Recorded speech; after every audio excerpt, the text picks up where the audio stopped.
Well, Pieter Cleppe is the head of the Brussels office of Open Europe, a policy think tank. He joins us now live. Thanks so much for speaking to us, Pieter. I mean, what does the EU really want at this point? It's not looking likely that we'll get any more clarity from the UK in the next week. So do you think the EU will really impose this April 12th deadline? The European Commission is trying to pretend that the EU is ready for no deal.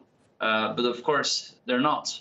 If you look into what has been done, of course, some of the worst damage will be mitigated, but many more things need to happen. Only in the last few weeks, we have seen strikes in Calais of customs officials, leading to a lot of traffic jams for trucks.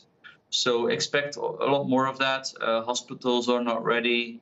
Even aviation, where you would expect most to be prepared for, is not ready at all for a no deal. Some unilateral measures have been taken, and that's a good thing. But you need actual agreements to avoid a lot of damage in the aviation industry. Now, the EU does not want no deal, even if it claims it's ready.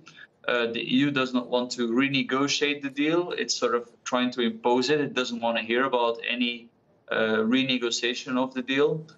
So it wants to have its cake and eat it, you could argue, which I find a little bit irresponsible. The responsible thing would be to sit down again with the British and try to figure out what can be improved. Okay, so it's lose-lose, you're saying, if this April 12th deadline is enforced.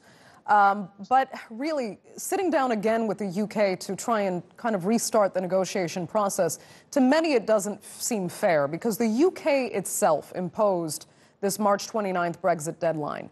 It missed that via its own failings, really. And now we're hearing more and more about extensions.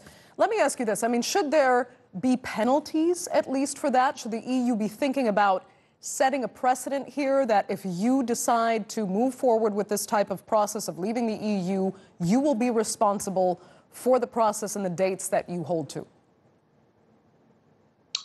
Well, penalties. I mean, it's a negotiation, and clearly there is no deal yet. And I can understand the EU that they are annoyed because Theresa May had told EU leaders that this was going to get through Parliament. Now, maybe it will in the end. You know, it's likely that she will submit it a fourth and perhaps some people think a fifth time.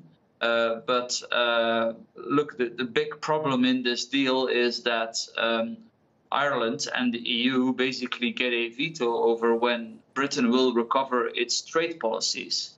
Now, is that so unreasonable for the UK to be doubtful about? I don't think so.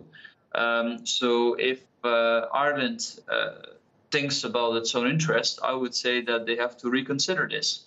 They have to realize that perhaps they have been negotiating a little bit too well with Theresa May, and that limiting the so-called backstop, the insurance, to a number of years, after which Britain would automatically recover its trade policies, something that the UK would do anyway, but then in a much more painful way for Ireland.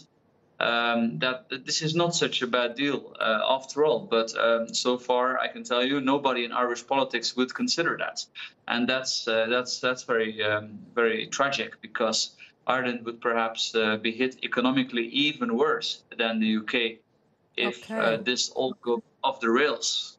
Pieter Cleppe, interesting that you say that EU negotiators are essentially maybe a victim of their own success in their negotiations. We'll have to leave it there, though. Thanks so much for joining us from Brussels.